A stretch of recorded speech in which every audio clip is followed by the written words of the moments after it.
Lideramos el camino de la opinión pública y buscamos que la cultura del debate alcance consensos y soluciones a los problemas de nuestro país.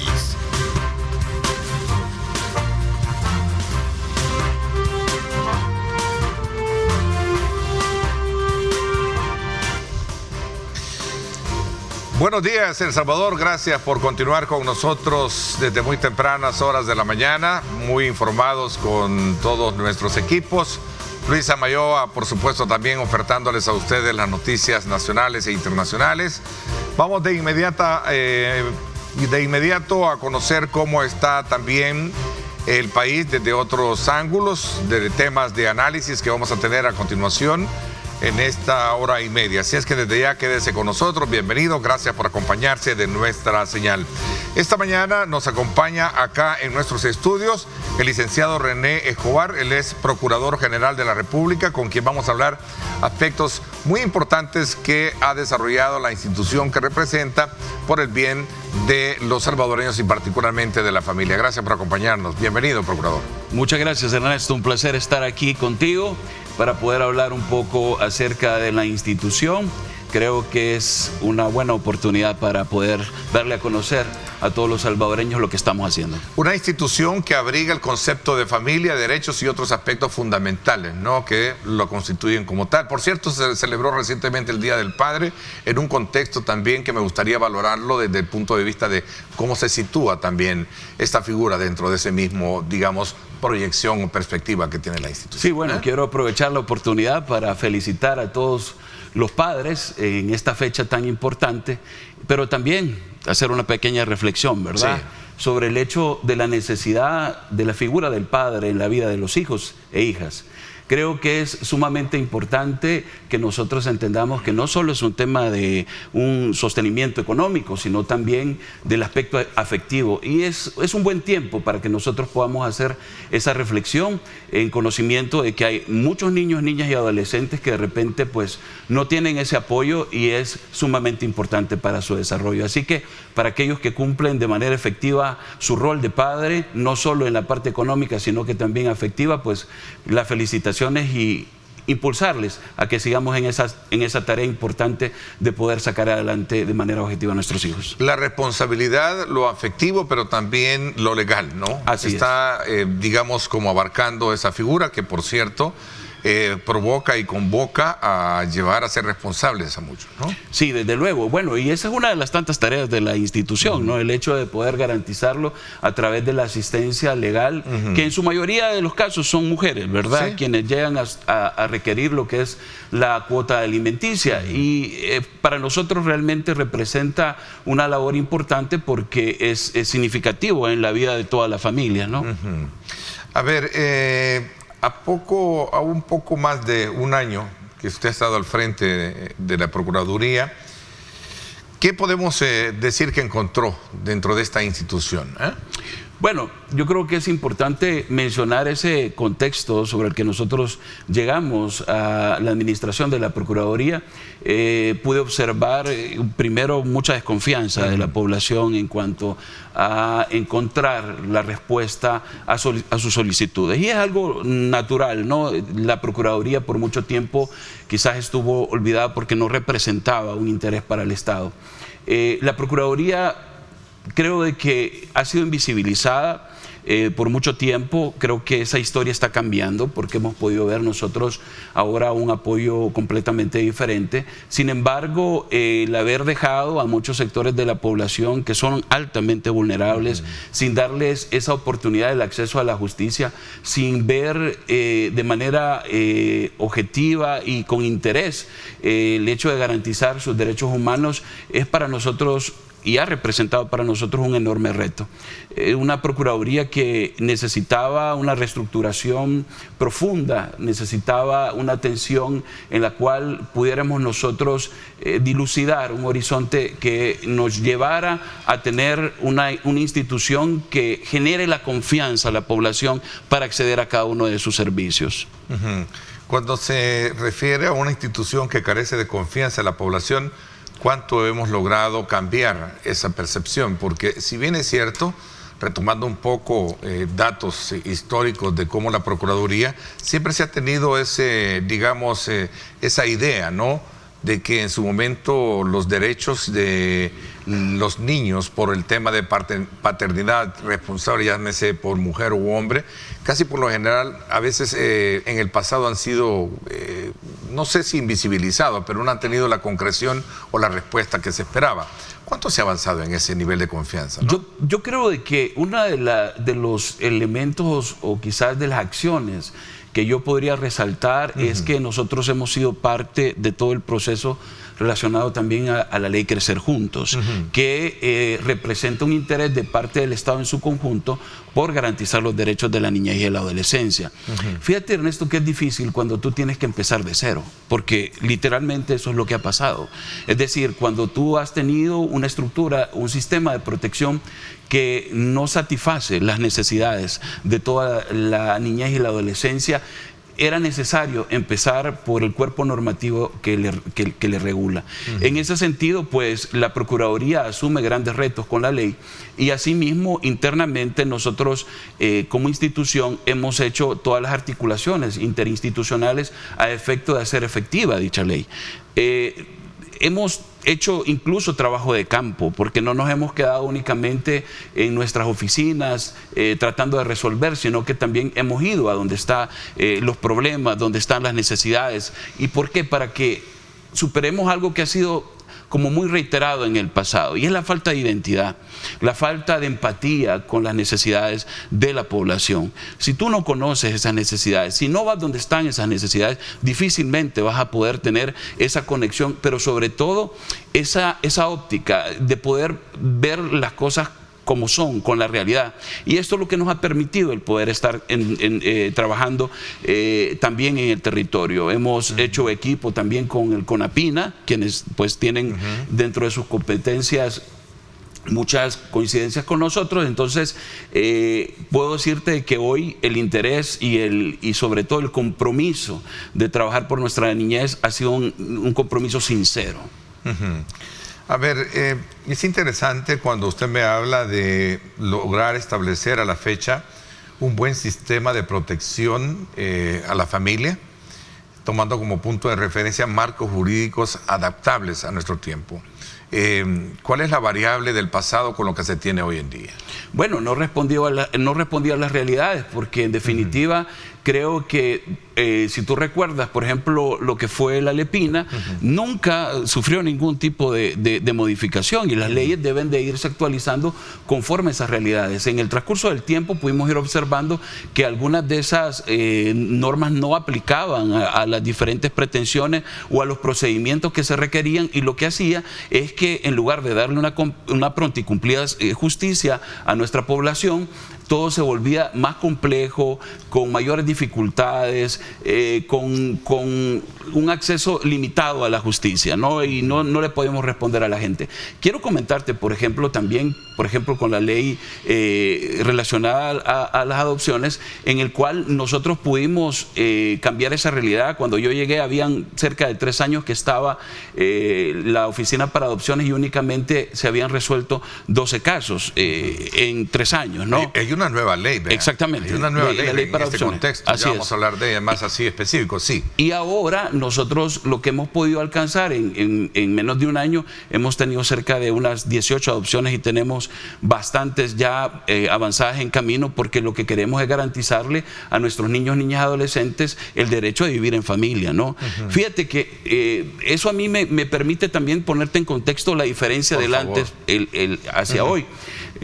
Muchas organizaciones antes ayudaban pues para poder resguardar, ¿no?, a los niños y en ciertos lugares, pero muchos de ellos llegaron a ser adultos. Y muchos de ellos también padecían de alguna situación en la cual pues como que la norma lo que hacía es que tú pudieras elegir a qué niño o niña querías, y eso en realidad lo que hacía era poner en contexto a un niño o niña adolescente como un objeto, cuando ellos son sujetos de derecho. Debemos de garantizarles sus derechos, y así te puedo mencionar un sinfín de cosas que hoy nosotros estamos cambiando, que en definitiva creo que la población poco a poco se va a ir dando cuenta. Hemos también en otras áreas, por ejemplo, con personas con discapacidad, con pueblos indígenas, con personas adultas mayores, hemos empezado a acercarnos a las organizaciones y estamos trabajando en protocolos para su atención, estamos trabajando de la manera de cómo encontramos programas para ayudarles a salir adelante. Y eso, pues como te digo, poco a poco la población lo va a ir viendo. A ver, es interesante el tema que mencionaba y sobre todo el comparativo de lo que era la ley Lepina con lo que ahora tenemos con el CONAPINA, ¿verdad? Que es todo un consejo y donde se hace una muy, digamos, un andamiaje de coordinación y tomando como referencia también la actualización de ciertas leyes, por cierto, 3, como la Nacer Crecer Juntos y otras que se han hecho. ¿Cómo se ve ahora entonces ese escenario o ese horizonte a partir de esa coordinación que existe interinstitucionalmente? Fíjate que a mí una de las cosas que te puedo sobresalir de todo esto es el hecho de que para nosotros todo niña y adolescente cuenta. Es decir, tratamos de dar todo nuestro esfuerzo de manera interinstitucional por garantizar los derechos. Hemos podido observar el trabajo que ahora está haciendo el CONAPINA, las pretensiones que ahora también conoce los juzgados especializados de niñez y adolescencia, que lo hacen ahora de una manera más especializada. ¿Sí? Porque antes estaban dentro de la jurisdicción de familia. Entonces, al estar dentro de la jurisdicción de niñez y adolescencia, lo que esto permite es poder entender las necesidades reales de la niñez y la adolescencia. Es poder entender cómo responder de una manera primero pronta, ¿no?, a todas esas necesidades y entender las afectaciones que pueden producir en la niñez el hecho de, por ejemplo, no permitirle que ellos puedan desarrollarse en familia, ¿no? Es algo sumamente integral. Ahora, hoy ya no está entonces pensándose de que la Procuraduría solo era precisamente para cobrar, en este caso, la cuota alimenticia de la niñez.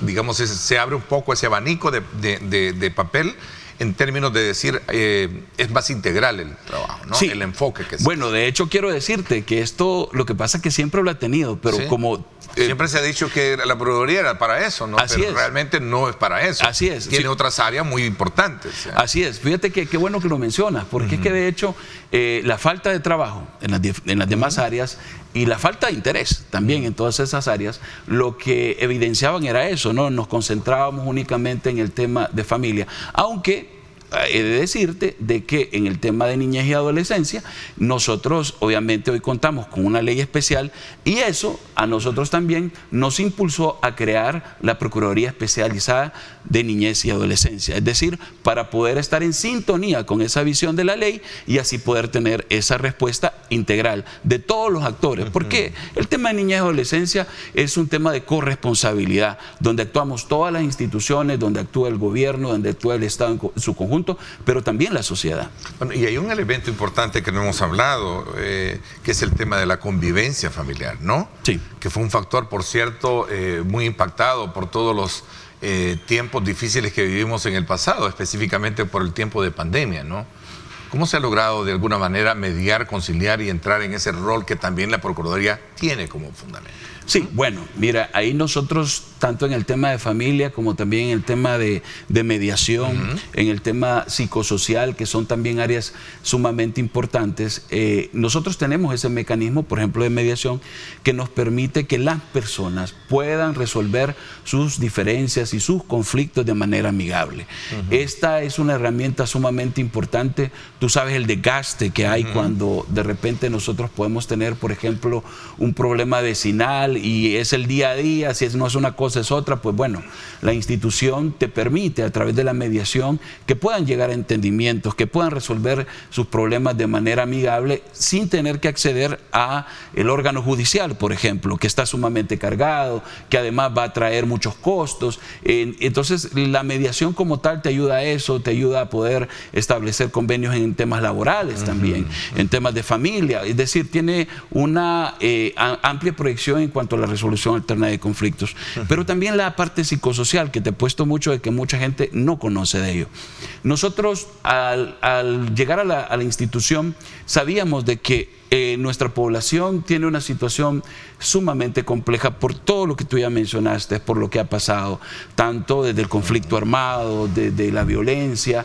Sabemos que hay una situación relacionada a la salud mental. Hay una afectación. Nuestra población muchas veces ha tenido que sobrellevar una serie de situaciones en la vida, en el día a día, sin poder superar aquellas heridas que ha dejado en su ser, en su persona, y que obviamente afectan su entorno familiar. Es por ello que nosotros ya no veíamos el tema psicosocial como un tema nada más de apoyo a otras áreas, sino que lo hemos impulsado ahora como una asistencia de prevención.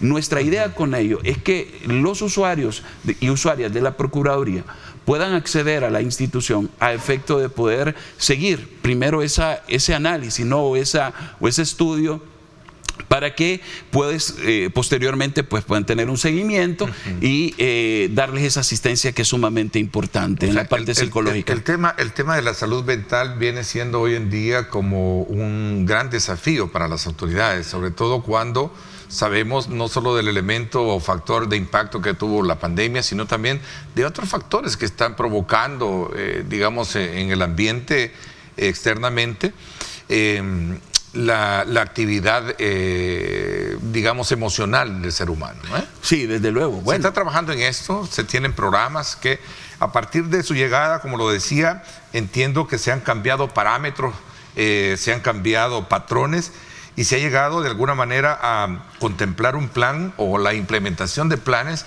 que estén acorde a lo que hoy en día significa trabajar por la familia, ya no solo como lo decía anteriormente, trabajar solo por el hecho de cobrar una cuota para los niños, no, hoy se trabaja de manera mucho más integral, ¿eh? Sí, fíjate que eso me permite a mí comentarte un poco sobre el primer trabajo que nosotros realizamos, porque no encontramos una unidad que estuviera trabajando en la planificación de manera adecuada. Okay. Tú no puedes tener un objetivo y luego ir por cualquier lado, por cualquier camino esperando llegar a él. Tienes que fijarlo, tienes que entonces establecer esas prioridades que tienes como institución, pero además tienes que hacerte apoyar de las personas que conocen del tema, que son especializadas en el tema. Yo, antes de ser Procurador General de la República, trabajé en la Procuraduría por 12 años. Eso me permitió obviamente conocer a la institución bastante bien, y con ello también conocer a las personas que sabían de cada área. Es por ello que en cada área que nosotros tenemos hay una persona que realmente no solo tiene la experiencia, el conocimiento, sino la empatía.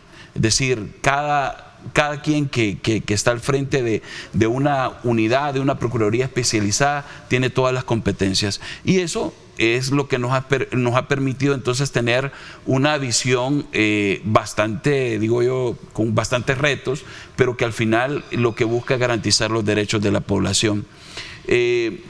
Hoy estas unidades que son, o procuradurías, que son procuradurías especializadas, si me permites, te comento, sí, cuando nosotros llegamos, habían procuradurías adjuntas, coordinaciones nacionales y luego las coordinaciones locales.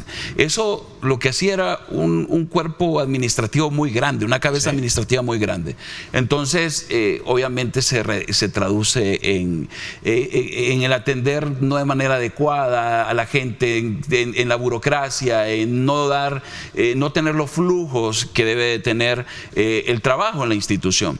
Y en ese sentido, pues nosotros decidimos suprimir todas las coordinaciones nacionales y crear procuradurías especializadas que atiendan los temas, valga la redundancia, de manera especializada, pero que pongan principal atención a cada una de sus competencias. Es así como creamos 3, que creo que son las más importantes, que es la que te mencionaba, la Procuraduría Especializada de Niñez y Adolescencia, la Procuraduría Especializada de Atención Psicosocial y la Procuraduría Especializada para las Mujeres, que yo creo que será un espacio bastante amplio en el que me gustaría hablarte de ella. Hábleme entonces sobre ello, porque creo que es importante también tomar como punto de referencia el rol de la mujer hoy en día, y sobre todo también la sobrecarga que conlleva el hecho de que la historia misma le ha pasado, el hecho de asumir roles complementarios ante la ausencia del padre, ¿no?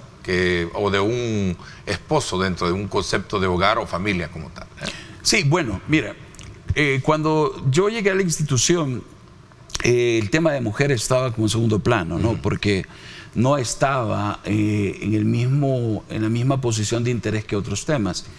Y la Procuraduría tenía una deuda histórica con el tema para las mujeres. Nosotros, como tú bien dices, hemos tenido una situación compleja en relación al tema de mujeres, porque es que las mujeres no solo sufren temas de violencia, ¿no? Las mujeres no solo viven a veces situaciones de discriminación y falta de igualdad y equidad. Violencia psicosocial. Violencia psicosocial. Hay una serie de tipos de violencia que vive la mujer: violencia patrimonial, violencia, como te dices, violencia sexual, violencia psicológica. Y el detalle es que todo eso realmente no tenía un sistema que respondiera a esas necesidades, porque creo que aquí hay también elementos ideológicos que habían afectado el tema. Sin embargo, nosotros hemos querido hacer una instancia donde todas las mujeres puedan llegar con confianza, ¿no? a encontrar una institución que realmente represente una oportunidad para apoyarles para que salgan adelante. Fíjate que nosotros tenemos muchos casos de éxito donde han asistido a la Procuraduría a requerir sus servicios, y hemos podido ver ahora mujeres empoderadas, mujeres que realmente son otras, que saben que ahora pueden salir adelante sin la ayuda de un hombre y que pueden también hacer valer sus derechos. Como tú bien dices, uno de ellos es relacionado a las cuotas alimenticias, pero déjame decirte también que en cuanto a ello, muchas mujeres ahora han perdido el temor, porque sentían que no tenían derecho, que tenían que estar condenadas a vivir de esa manera, que la violencia era normal y que tenían que seguir de esa manera. Entonces, en definitiva, la Procuraduría ha podido ayudarles de gran manera. Yo he dado una instrucción que es algo que pido que se respete siempre, y es que cuando llegue una mujer, indistintamente si es un servicio que nosotros no nos corresponde, como por ejemplo podría ser la constitución de un delito, por ejemplo, que le corresponde a la Fiscalía General de la República, pues que nosotros le acompañemos, que no nos quedemos únicamente con que de remitirla hacia la otra institución, sino que le acompañemos y que pueda encontrar en nosotros de verdad una asistencia que sea integral para con ella. A eso se le suma aspectos que tienen que ver precisamente con el tema de cómo, llamémosle, consolidar todos aquellos aspectos que vengan a darle una mayor consistencia, mayor respeto a la mujer y sobre todo también de los derechos como tal. El tema de la violencia intrafamiliar, para ser un poco más específico a mi pregunta, ¿cómo se ha logrado de alguna manera, digamos, cuadrar o categorizar? Porque si bien es cierto, vemos de casos a casos y que en algún momento se han visto estadísticas muy preocupantes en ese sentido. ¿Cuál es la lectura que se tiene desde la perspectiva de ustedes frente a ese flagelo social? Bueno, en primer lugar es el hecho de lo que te mencionaba, que estos cuerpos normativos, creo yo, de que necesitan de alguna manera pues la atención para poder hacer las reformas del caso, para poder definir algunas competencias de las diferentes instituciones que estamos dentro del sistema de protección, porque el problema de la violencia como tal es un problema de casa, es un problema que se da en la intimidad.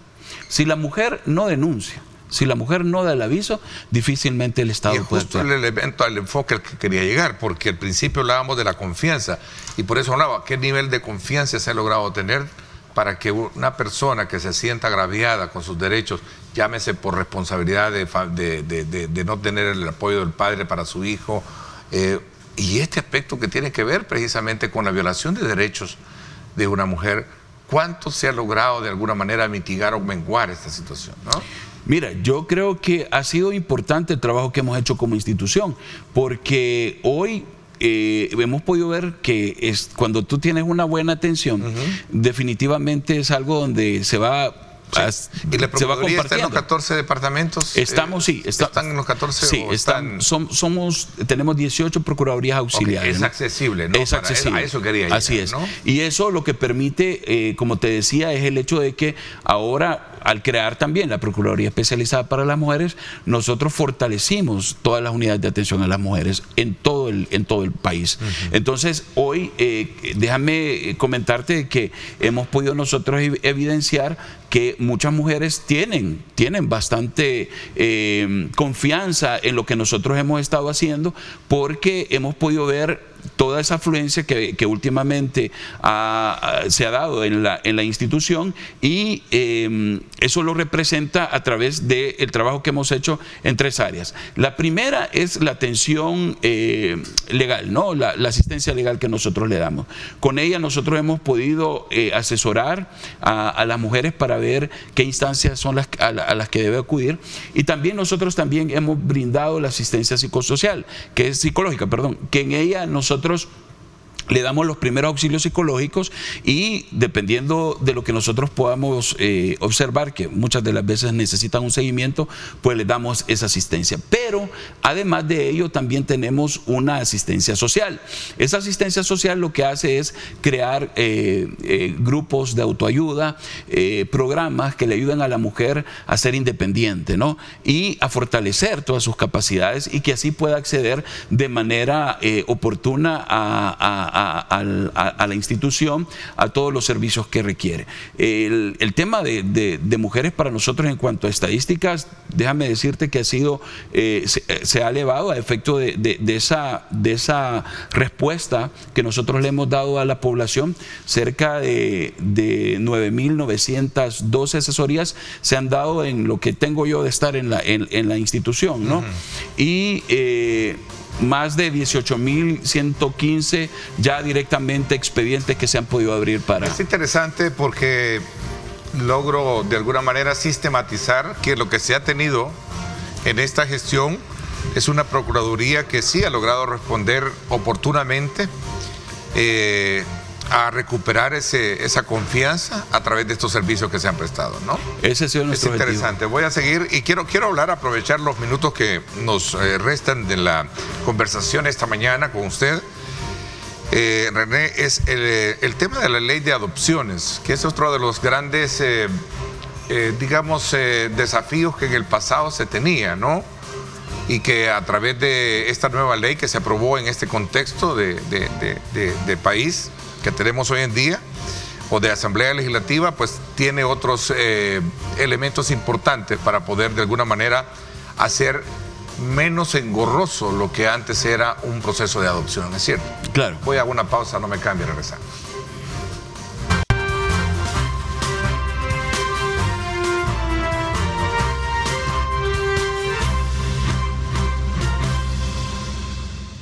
Bueno, gracias nuevamente por estar con nosotros. Continuamos nuestra conversación esta mañana con el licenciado René Escobar, Procurador General de la República, y con quien hemos hecho una lectura a su llegada hace poco más de un año en la gestión de esta importante institución que, por cierto, representa el Ministerio Público, ¿verdad? Está dentro de los 3 figuras del Ministerio Público.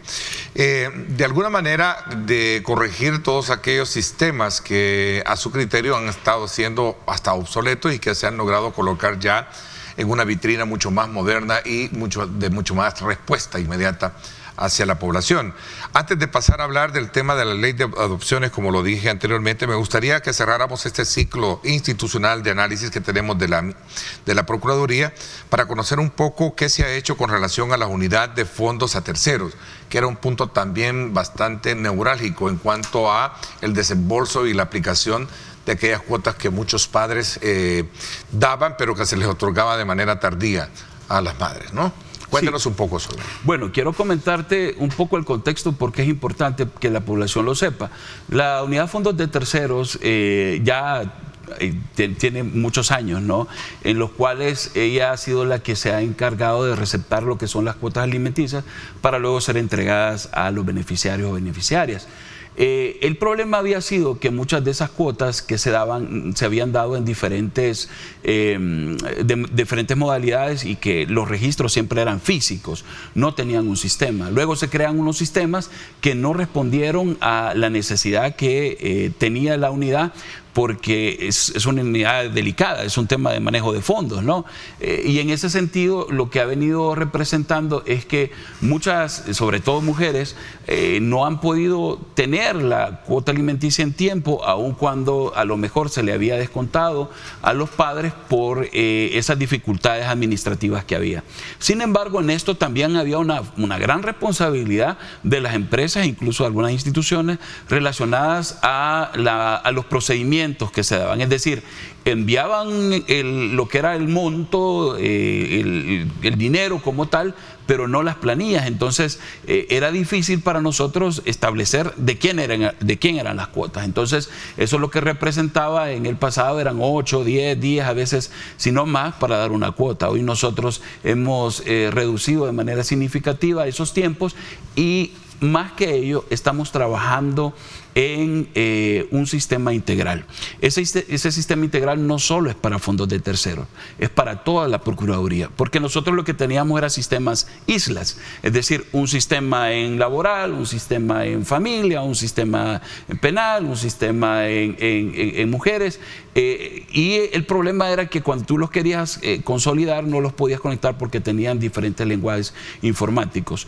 Hemos apostado a la modernización al 100% y en ese sentido pues vamos a poder brindar ahora una respuesta mucho más efectiva. Tenemos algunas propuestas que serán llegar también a la Asamblea Legislativa para hacer reformas.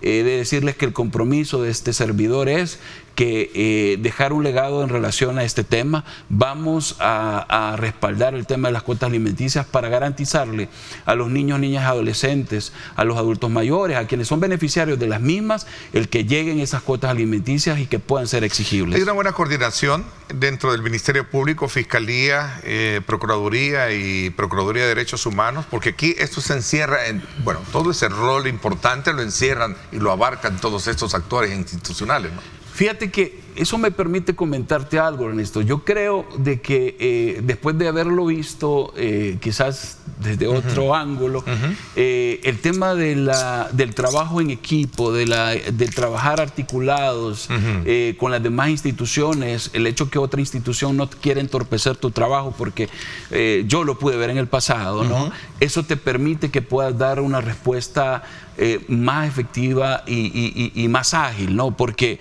al final, por ejemplo, yo tengo algunos temas en los cuales necesito abordar con otras instituciones para coordinarnos y que sea un producto efectivo para la población, algo en beneficio de la población. Y yo he tenido esa apertura, he tenido esa oportunidad de poder hacer trabajo en equipo, como bien te lo decía, por ejemplo, con el CONAPINA, con quien estamos estrechamente ligados, y lo que se traduce eso es en garantizar los derechos humanos de la población. Qué bueno, sí. Ley de adopciones, ¿sí? Hay un mejor, digamos, tratamiento, importancia en esta nueva legislatura con relación a las necesidades que tiene la Procuraduría, sí, en la Asamblea Legislativa. Fíjate que, déjame decirte que esta ley de adopciones lo que vino es a agilizar los procedimientos, porque era la falta de respuesta, ¿no?, que había para la población. Hubieron ciertas reformas también después que permitieron poder sacar algunos casos que quizás iniciaron mal, ¿verdad?, con un mal procedimiento en el inicio, y que al final se pensaba más en otras prioridades que garantizar este derecho de un niño, niña, adolescente de vivir en familia. Pero también le dio otra estructura, porque ahora, si bien es cierto, la Oficina para Adopciones está en la institución, pero ahora ya prácticamente tiene toda una estructura que le va a permitir trabajar específicamente en el tema. Es decir, ellos ya tienen toda su estructura administrativa, ya no dependen de la estructura directa de la Procuraduría, y eso lo que hace es que van a estar trabajando específicamente en el tema de todas las adopciones, y ahora también hay que decirlo, de parte de este servidor, ha tratado de quitar todas aquellas situaciones que entorpecían este derecho, este acceso, ¿no?, a la justicia, para que ellos pudieran venir y hacer valer ese derecho de adopción de los niños y niñas adolescentes. Ok, es más fácil entonces, es ahora es menos engorroso, menos... ¿Y cuáles son los cánones o cuáles son los perfiles y para categorizar si detrás de todo esto existe una verdadera, digamos, un verdadero objetivo de poder de alguna manera suplir una necesidad de cariño, de amor hacia un niño en un hogar que a lo mejor no lo pueda tener? Sí, bueno, las familias tienen que pasar un proceso de calificación, ¿no? Hay perfiles de perfiles. Entonces, así es. ¿se estudia el perfil primero, no? Sí, así es. Bueno, se estudia el perfil, hay estudios psicológicos, por ejemplo, en los cuales se va a determinar la idoneidad para poder tener una responsabilidad tan importante como tener el cuidado de un niño, niña, adolescente, y también, pues, que lo mismo se hace en relación a los niños, niñas, adolescentes, a efecto de poder realizar esos estudios, ver las condiciones que han tenido estos niños, porque al final muchos de ellos también necesitan que ese respaldo, ese apoyo, a veces también psicológico, también darles el seguimiento para la adaptación, porque es un proceso, ¿no?, que ellos deben de vivir, y no solo ellos, sino que también el seguimiento posadopción, que es decir, ver y estar al pendiente de cómo ha ido ese proceso luego de adjudicar la adopción. Para nadie es un secreto que muchas parejas hoy en día pues no pueden poder concebir, pero sí pueden optar por la decisión, en este caso, de adoptar a un niño, ¿no? Hay un estudio, dice usted, hay un perfil, no es per se una decisión que a lo mejor en pareja esté un poco dispareja para poder tomar una decisión. Seguramente la madre lo querrá hacer, o seguramente el padre sí, la madre no. Todos esos parámetros se toman en consideración. Así es, todos esos parámetros. Un elemento también que me gustaría, y esto es bien importante para nuestros amigos que nos están sintonizando, porque conozco de muchas parejas que han estado bajo esa mirada, ese interés de poder de alguna manera buscar una adopción. ¿Una pareja extranjera lo puede hacer también? Sí, bueno, déjame decirte que nosotros hemos tenido esa posibilidad, por llamarlo así, de la adopción internacional. Ahora es evidente que hay más confianza también en los procesos, porque eso es lo que antes no pasaba, ¿no? El tema de adopción es un tema bastante delicado. De hecho, hay muchas leyendas, no sé si reales o no, o ficticias, pero sí, la verdad que se conocen de casos, ¿no? Así es. Y sobre todo en el periodo de guerra, ¿no? Así es. Y eso es precisamente lo que también viene a ser esta ley de adopciones, a que todo sea transparente, a que se siga un proceso adecuado, y que obviamente, nuevamente te digo, que no se vuelva esto los niños objetos, ¿no?, de derechos, ¿no?, sino más bien que sean sujetos de derechos, ¿no?, y que tengan todas las condiciones para que una familia, ¿verdad?, le pueda recibir. Ahora, ¿se trata de un proceso con una duración de 6 meses, 1 año o menos? Mira, estos procesos varían, ¿no? Pero nosotros en realidad tratamos de hacerlo de manera expedita, porque esto no se puede sujetar mucho a plazos, ¿no? Existen algunos plazos, pero nosotros tratamos de hacerlo de manera que sea oportuno, pero bien sustentado todos los procedimientos que se llevan en torno a ello. Creeríamos que la Procuraduría hoy, bajo esa misma, digamos, rol de haber actualizado todos sus métodos, de haber, digamos, de tener un nuevo estándar de trabajo, cuenta con el presupuesto necesario y oportuno para poder trabajar. Fíjate que ese es uno de los grandes retos para la institución, el poder ganarse esa confianza y que se vea el impacto de todos los servicios que nosotros brindamos. Yo puedo darte por seguridad que la asistencia, el acceso a la justicia es tan importante como el tema de educación, como el tema de salud, porque representa el mecanismo por el cual las personas y sobre todo las más vulnerables puedan realmente tener una respuesta del Estado. Y es por ello de que hoy nosotros le hemos podido ver, creo que de manera paulatina, el apoyo presupuestario en el tema de niñas para la Procuraduría, y creemos de que esto también poco a poco va a ir abarcando otras áreas. El presupuesto de este año nos dio a nosotros un pequeño incremento, y las indicaciones que en su momento de parte del Ministerio de Hacienda habían era para hacer un efectivo uso de los recursos, que también en el camino las cosas que se fueran dando por necesidad, ¿no?, que a través de los refuerzos presupuestarios se pudieran ir dando, y hemos tenido bastante respuesta en cuanto al Ministerio de Hacienda para ello, y esperamos pues que también podamos tener un mayor presupuesto para el otro año y así ampliar nuestros servicios, porque definitivamente queremos cumplir con ese rol que tenemos como institución de garantizar los derechos de las poblaciones más vulnerables de nuestro país. Interesante, porque esta mañana hemos conocido de los servicios, fijación de cuotas, ¿verdad?, alimenticias, fondos de terceros, que ya nos explicó que es de alguna manera ser prontos e inmediato en el otorgamiento de las cuotas.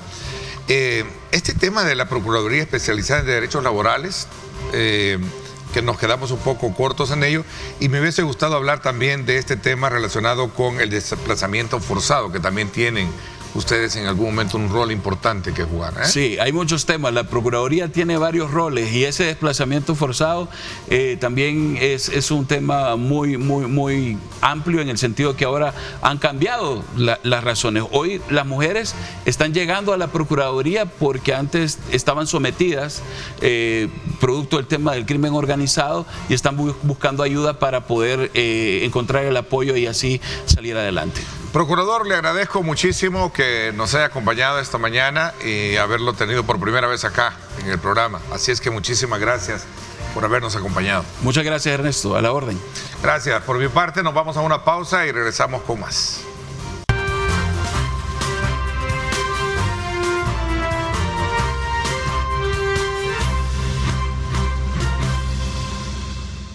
Gracias nuevamente por estar con nosotros. Vamos a nuestra segunda parte del programa para conversar con César Ríos, director de la Asociación Agenda Migrante El Salvador. Gracias, César, por acompañarnos esta mañana. Con mucho gusto. El tema migración, sabe que es cotidiano en nuestra realidad, y es muy oportuno hablar sobre estos temas. A ver, cuéntame, ahora estás representación de esta nueva asociación, Agenda Migrante. Agenda ¿Sí? Migrante es un grupo de expertos en migración que hemos decidido unir energías para ver cómo aportamos. Creo que nos hemos estado caracterizando hoy de asesorar y acompañar a diferentes organizaciones comunitarias que quieren agarrar el tema de migración, y estamos asesorándolos en análisis de la realidad migrante y tendencias que pueda llevar para formular estrategias de atención. Es un tema que seguramente no va a pasar de moda. El tema es migrante. un tema que no va a pasar de moda, pero hemos estado experimentando cambios, nuevas realidades, tendencias. En este momento en la región centroamericana, como en el sur América, estamos viendo una nueva modalidad de movilidad. Ya Estados Unidos está anticipándose a la llegada a la frontera sur de Estados Unidos y está creando oficinas previas. Ese embudo del Suramérica que llega a Colombia está poniendo una oficina en Colombia, representación del gobierno de los Estados Unidos. Tiene una en Colombia y otra en Guatemala. Y otra en Guatemala. Es decir, no los quiero allá en la frontera, los quiero ahí, correcto, para que pongan sus peticiones de asilo. Correcto, con mecanismos muy prácticos, ¿no? Con mecanismos virtuales. Hay una aplicación que entras ahí antes de llegar a la oficina de Guatemala, tú tienes que estar registrado ya. Mira, Ernesto, concretamente lo que estamos viendo es el nacimiento de una frontera virtual a disposición de toda la población en movilidad, para evitar la concentración de población migrante en la frontera, ya que eso en el periodo electoral que viene para Estados Unidos puede provocarle mucho prejuicio, mucho daño a los intereses electorales, principalmente del presidente Biden. Mire, me decías que estamos bajo una nueva tendencia, ¿no? Y esa tendencia radica de que no solo estamos teniendo el problema como Centroamérica en su mayor parte para los Estados Unidos o México también, sino que también de Sudamérica, donde entiendo entra mucho asiático buscando también llegar a los Estados Unidos, ¿no? Sí, mira. ¿O a qué te refieres tú cuando hablas de tendencia? Porque fíjate que, por ejemplo, la oficina de Guatemala, disponible para que hagas la gestión migratoria antes de llegar allá, tiene una segmentación de atención. Por ejemplo, dice Estados Unidos, Haití, Nicaragua, Venezuela y Cuba tienen algún nivel de preferencias para su gestión de solicitud de asilo y el parol que llaman, porque puedes llegar allá, puedes hacer las gestiones, puedes comunicarte con una persona en Estados Unidos que te respalda tu gestión y ahí vas. Estos 4 países tienen esa atención que no tenemos el resto de nosotros. Nosotros podemos ir allá como salvadoreños y lo que nos han dado una ventaja es para la reunificación familiar. Si te ha pedido tus familiares, tu hermano, tu tío, tus padres, entonces tienes un adelanto administrativo, puedes llegar allá, solicitas una cita en línea y ahí te atienden y ellos dicen que si vos tenías una espera de 1 año, puede ser que te la adelanten como 2 o 3 meses de los que vienen de aquí en adelante. Fíjate que justo eso era lo que iba a preguntarte, que ¿cuál es la metodología, cuál es la argumentación y cuánto es el tiempo que eso se requiere? Porque cualquiera al decir, bueno, aquí hay una oficina para que usted venga y traiga los papeles, yo estoy seguro que debe estar llena, ¿no? No, pero ahí están los mecanismos y vos tenés razón en eso, porque con estas oficinas se rompe todo el protocolo de atención, principalmente los que más van a atender son asilo y refugio. Nicaragüenses, hondureños, salvadoreños que se sienten perseguidos, van a esa oficina, primero entran a una aplicación del CBP One y ahí donde explican que por qué ellos se sienten perseguidos y por qué van. Esto se le llama en el diálogo internacional, el protocolo de asilo, el miedo creíble. O sea, yo te voy a contar a la oficina de la frontera, me siento perseguido y aquí están los papeles, aquí están las notas que me mandaron amenazando. O sea, que hay canon que están plenamente identificados para eso. Claro, eso es el miedo creíble, pero con este método todo ese drama en el que tú vas y cuentas y tratas de convencer a la gente que te atiende, lo tenés que hacer ahora en línea. Lo tenés que escribir y entonces ahí vamos a estos mecanismos virtuales que se alejan de la realidad. Imagínate una familia del interior del país y que quiere contar con detalle todo eso, lo tiene que hacer en línea y ahí si convence primero en línea le dicen, bueno, tiene una cita y venga a la oficina de Guatemala y aquí vamos a atender este caso. Esto ha llamado mucho la atención, vimos un comunicado de ACNUR y de OIM pidiéndole a Estados Unidos que se mantenga en el respeto de los derechos humanos y que crea las condiciones para atender a esta población que necesita protección. Por ahí van. Mira, no sé si voy a ser demasiado peyorativo, pero esto me suena más como someterse a la ruleta de la suerte, no de la muerte, no, ruleta de la suerte. Cuando tú estás hablando de someter todo a un papeleo en lo digital, en la que tienes que describir tu situación y tienes que esperar que se te llame. Pero eso, digamos que pasa por un proceso en la que realmente tiene razón, se justifica este argumento. Mira, en el fondo, Ernesto, hay que tomar en cuenta el ambiente ya político y electoral de Estados Unidos. Si no hacen esto, la concentración de población migrante, que en un momento llegó hasta 60,000 personas migrantes de todas las nacionalidades, haciendo presión en la frontera. Y en un periodo electoral, esto es una herramienta muy valiosa que se puede utilizar, como en otros periodos, en contra de la administración anterior, de los intereses demócratas. Entonces, se adelantan al periodo que viene de electoral y desconcentran la frontera y crean mecanismos con unas dinámicas muy tardadas. Vamos a entretenerlos ahí mientras pasa esto y todo el periodo que pueda estar pasando, y mientras tanto aquí no son ágiles los mecanismos para eso. Ahí está. O sea, no son ágiles, pero por conveniencia o porque al final no sé hasta qué punto Estados Unidos está en la disponibilidad de seguir manteniendo, digamos, su política de asistencialismo para sectores que, si bien es cierto, representan un factor de ayuda económica con el tema de remesas, con el tema de hacer trabajos o labores que no hacen otros, pero al final también ahí adentro, cuando se entra a la discusión, y eso contigo lo hemos abordado siempre, se habla de un problema de seguridad nacional, porque a ese estatus entró el tema de la migración, ¿cierto? Sí, cómo no. Sí, sí. Mira, entonces el tema de la seguridad nacional a la hora de estar en un debate electoral es un punto de honor o a favor o en contra de un, ¿cómo se llama?, de un candidato. El más contundente que tiene ahorita, sí, el presidente Donald Trump, que es el tema de él. Mira, no hay que dejar de mencionar, Ernesto, el honor y todo lo que ha hecho Estados Unidos durante estos años en el tema de atención del refugio y de la protección de la persona. Muchos de estos casi 3 millones que tenemos en Estados Unidos se han visto beneficiados por asilo y de refugio. O sea, ha tenido, por constitución, Estados Unidos ha cumplido esa obligación de protección a la persona. El tema es que después de la pandemia no logran recuperar esa actitud de asilo y esos programas de protección y refugio, y hasta hoy no se nivelan aquellas realidades que tenía antes Estados Unidos, y las políticas de asilo y refugio en Estados Unidos no están cumpliendo con toda la historia que tiene Estados Unidos y que se lo pide la Constitución, ¿no? Ahí.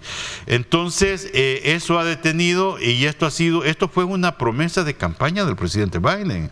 El presidente Biden dijo: vamos a tener una política de asilo y refugio de acuerdo a las necesidades, vamos a darle residencia permanente a 11 millones de trabajadores migrantes indocumentados en Estados Unidos, vamos a darle residencia permanente a los del TPS.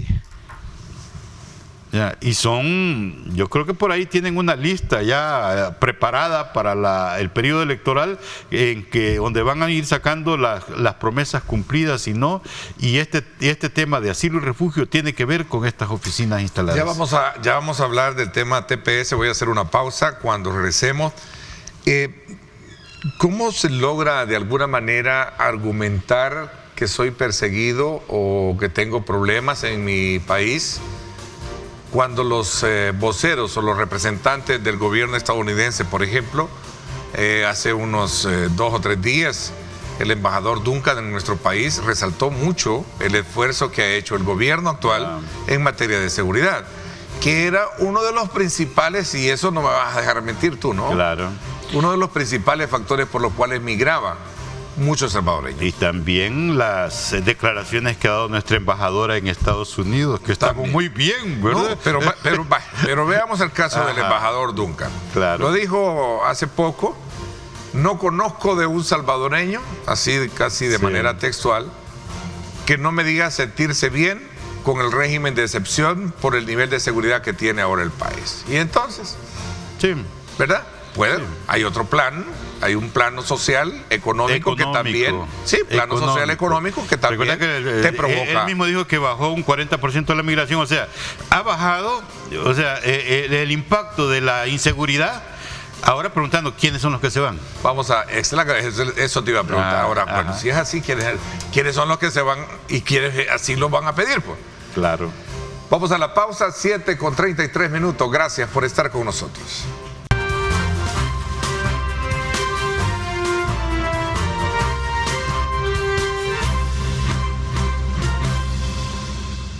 Gracias nuevamente. A ver, César, el embajador de Estados Unidos en nuestro país hablaba precisamente recién en unas declaraciones, en una exposición que hizo, sobre el tema de cómo el país ha logrado superar las expectativas de inseguridad que se tenían anteriormente.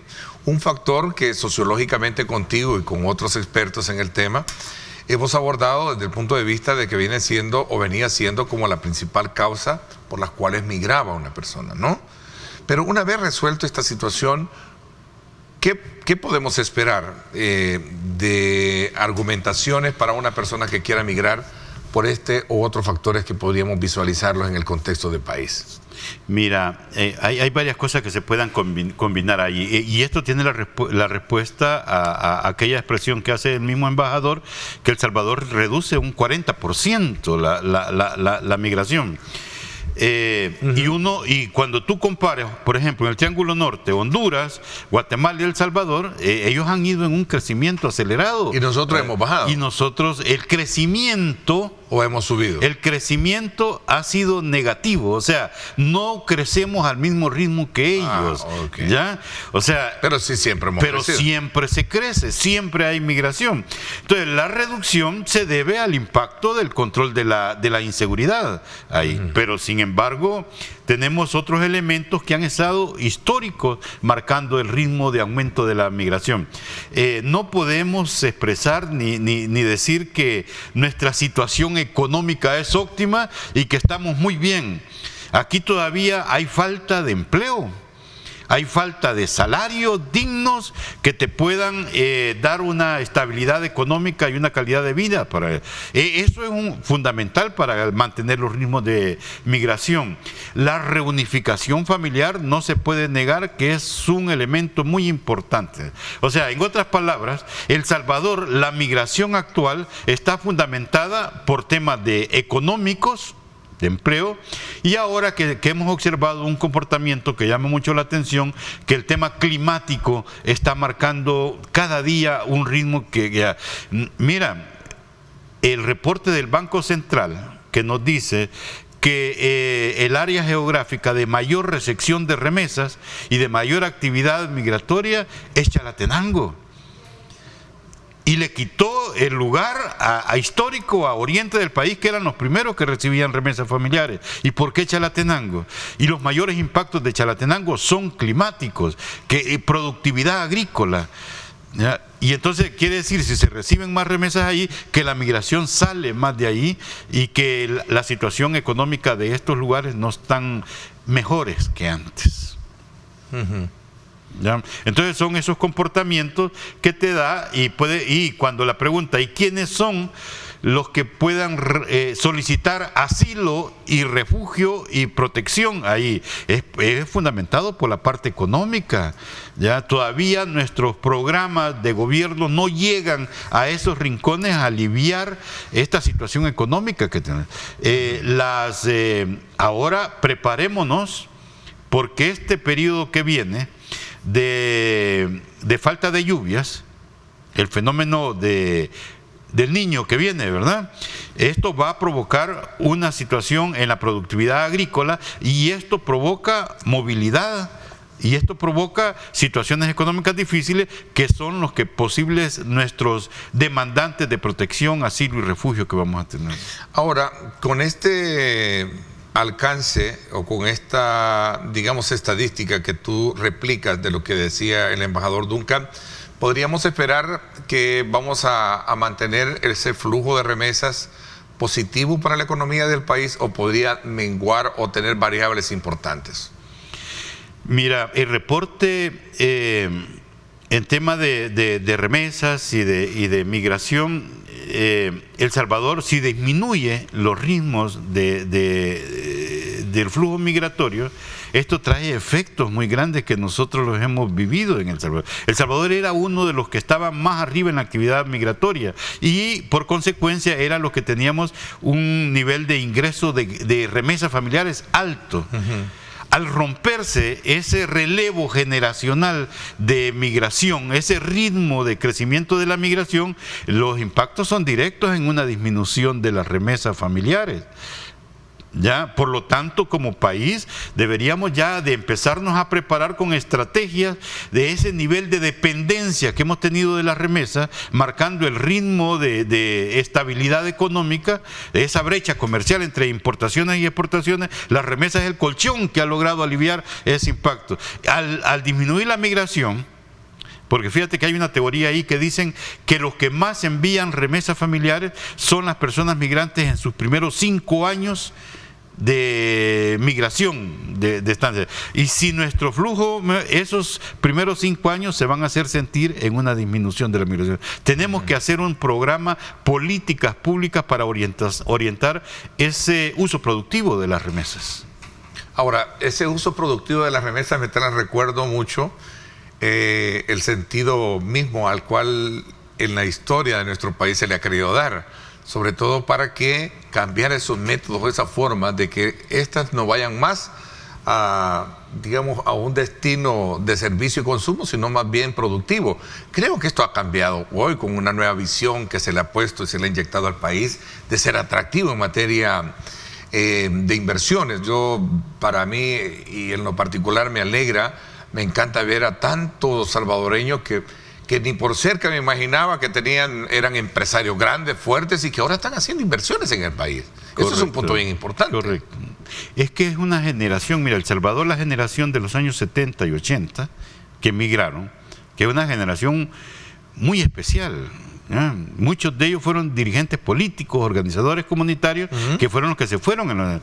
Estos ahora están cumpliendo ya la mayoría de edad ya y están en su periodo de retiro laboral. Estos son los que están viniendo. Y tenemos una diáspora muy inteligente, muy líder, muy preparada y con mucha visión por todos sus antecedentes y orígenes que han tenido. Estos son los que están viniendo y ahora el sueño de retornar y regresar lo están haciendo realidad con mucho interés en el desarrollo del país y sobre todo en el desarrollo de su comunidad de origen.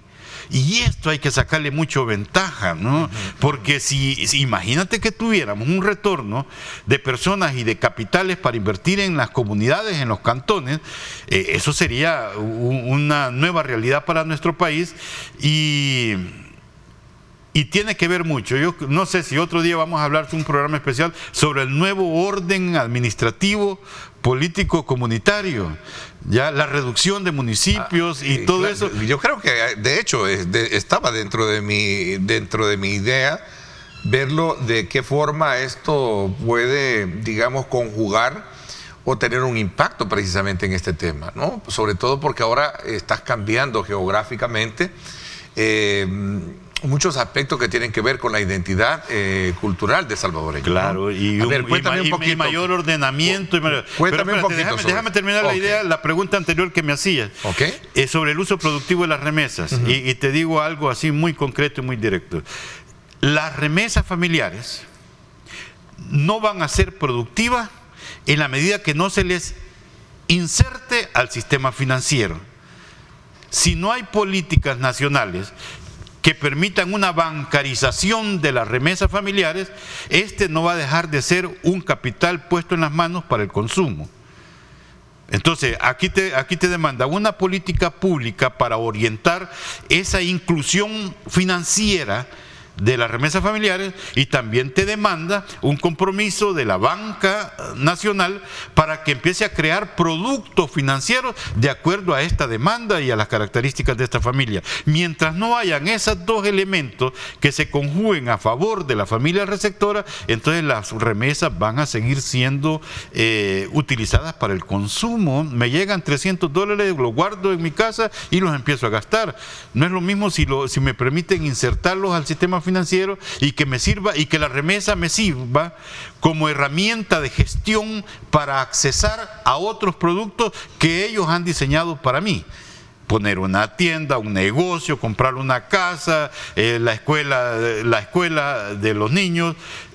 Ahí ya, y así va a ser el uso productivo. Y con un nuevo orden administrativo, geográfico, creo que pueden haber mayores controles y podemos tener más capacidad de exigir a los nuevos líderes políticos que su visión del desarrollo sea diferente, porque la migración hasta hoy no podemos negar de que ha sido una irresponsabilidad de la manera como se abordaba el desarrollo comunitario, que fracasó. Okay. Voy a hacer una pausa. Metamorfosis de municipios. Sí. Y vamos a hablar del TPS también. No podemos pasar por alto hoy con esta nueva. Yo pensé que iban a haber ciertas discusiones más, digamos, amplias con relación al TPS. Yo creo que lo conversábamos extra cámara contigo, ¿no? Sobre todo por esas declaraciones de, bueno, si ya estamos en un país seguro, ¿verdad? Sí, sí. Pero mira, tiene que ver, ¿quién fue el que por orden ejecutiva quitó el TPS? Donald Trump. Y ahora por orden ejecutiva lo vuelve a poner el presidente Biden. O sea que esa lucha política alrededor del tema migratorio persiste. Y todo es por el tema político electoral. Vamos a hablar de eso cuando regresemos. No me cambie.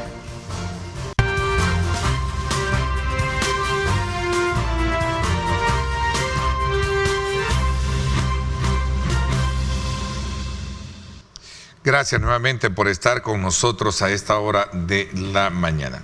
A ver, el tema TPS y el tema de la consolidación de la unión de los municipios y toda esta metamorfosis que recibe, son dos aspectos elementales que quiero aprovechar estos minutos que nos quedan para que podamos también colocar el tema de la migración y bajo la primicia de, bueno, y ahora bajo qué figura. Y el productor, el coordinador me ponía acá una pregunta que me parece muy interesante, ¿verdad? Y ahora, ¿cuál es, por qué motivos yo puedo migrar o por qué motivos puedo pedir asilo, por ejemplo? Sí, lo que hablábamos antes, el tema económico, el tema medioambiental está provocando despojarte de todas tus herramientas productivas y quedarte en la nada, ¿ya? El tema de... hay un tema muy conflictivo en Estados Unidos que Donald Trump lo eliminó, el tema de violencia doméstica. Ya es considerado un tema de persecución que te puede permitir solicitar protección, asilo y refugio. Por lo tanto, si la persona, nuestra población, está en una situación, por ejemplo, de no productividad por falta de lluvias, ¿ya? Y que se quedan y no tiene forma cómo salir adelante con toda su familia, eso amerita una protección internacional. Una violencia doméstica, tanto para la madre o los hijos, acosos en la familia, esto también puede ser solicitud de asilo y refugio. Falta de empleo, que tenés ya 10 años y no conseguís empleo, necesitas una protección. O sea, hay diferentes maneras que hay que tener. La recomendación que uno hace es, hay que ordenar toda la documentación que te pueda justificar y convencer a la persona de que sí necesitas una protección. Ok. Veamos, esta metamorfosis decías tú que se va a sufrir a nivel geográfico y que ahora contempla la zonificación de municipios. Podría ser un factor para controlar y sacar mejor provecho al tema de las remesas, ¿no?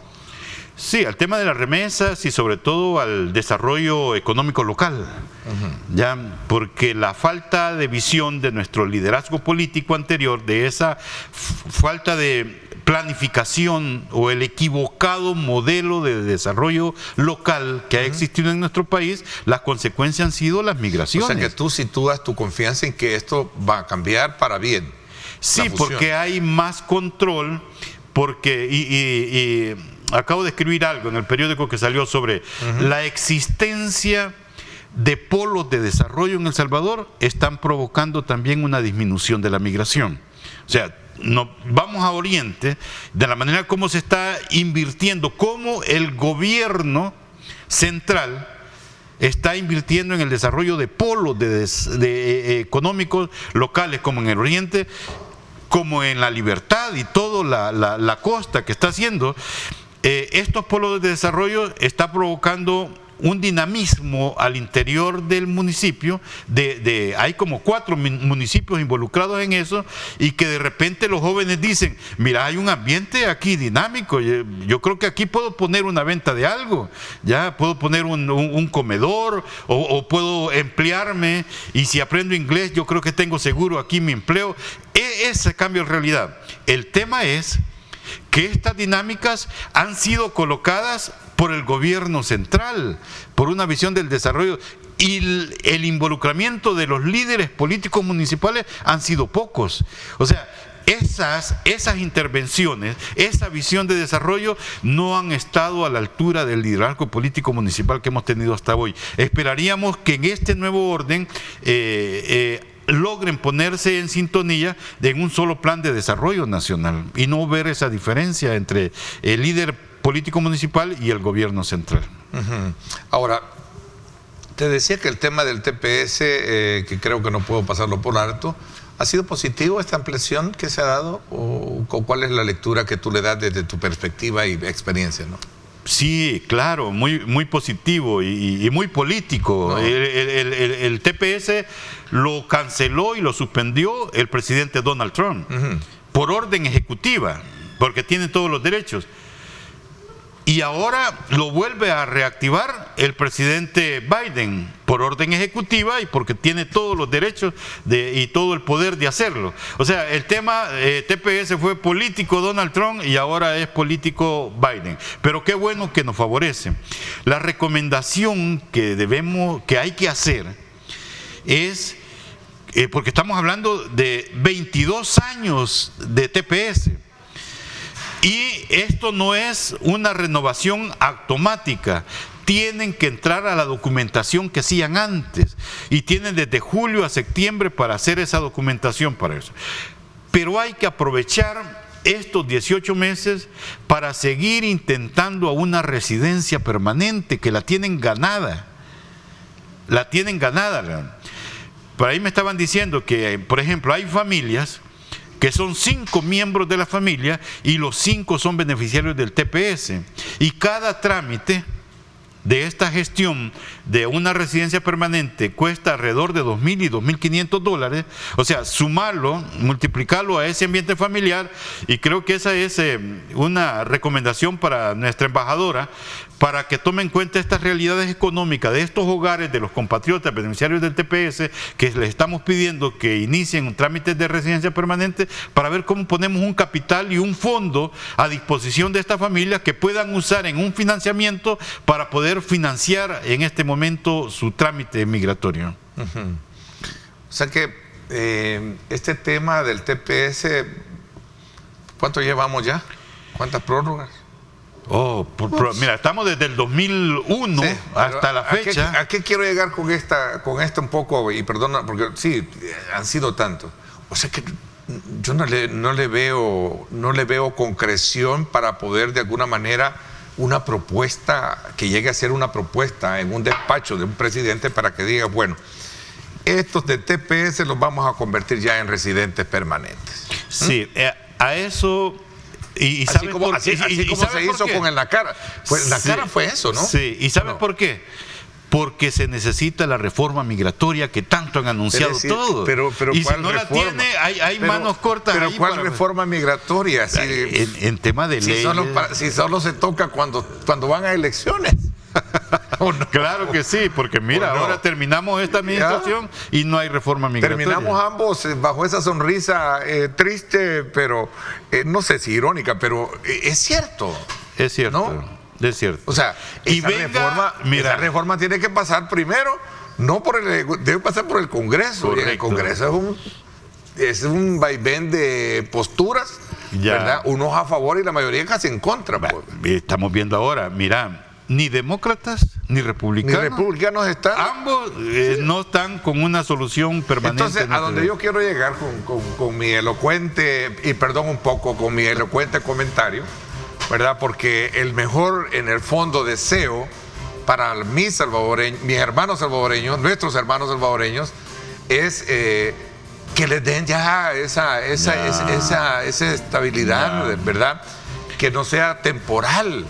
Si son casi 300,000 salvadoreños. Hay que responderle al embajador, si nos estamos portando bien, si estamos reduciendo la migración, si estamos controlando la delincuencia, entonces tenemos ganado un espacio. Y estás hablando casi de 23 o 24 años. No. Claro.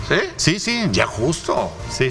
Perdona que sea... Y comprobado el aporte que han hecho a la economía y el respeto a las leyes norteamericanas. El que se ha portado mal por X o Y motivo, bueno, eso ya es la justicia que tiene que hacer la evaluación, pero en el fondo de eso se trata. Ya debería de haber un mejor tratamiento para este programa temporal, ¿no? Correcto, ya debería dejar de ser temporal porque estamos hablando de 22 años ya. Siempre es un gusto conversar contigo y actualizarnos con lo que está pasando en este tema, que en el fondo lo que buscamos es reflexionar sobre la importancia que tiene de recrear condiciones en el país para que más salvadoreños o regresen a invertir o que tengan las oportunidades para quedarse y no arriesgarse en el camino, ¿verdad? Y sobre todo también para ser solidarios con ellos en los Estados Unidos, ¿verdad? Aquellos que están viviendo situaciones de migración bastante frágiles, ¿no? Correcto. Así es que te agradezco muchísimo. Bien, muchas gracias a ti, Ernesto. Como siempre, gracias. Por mi parte, esto es todo por hoy. Pásenla bien y como siempre recuerden lo más importante, amar a Dios sobre todas las cosas. Lideramos el camino de la opinión pública y buscamos que la cultura del debate alcance consensos y soluciones a los problemas de nuestro país.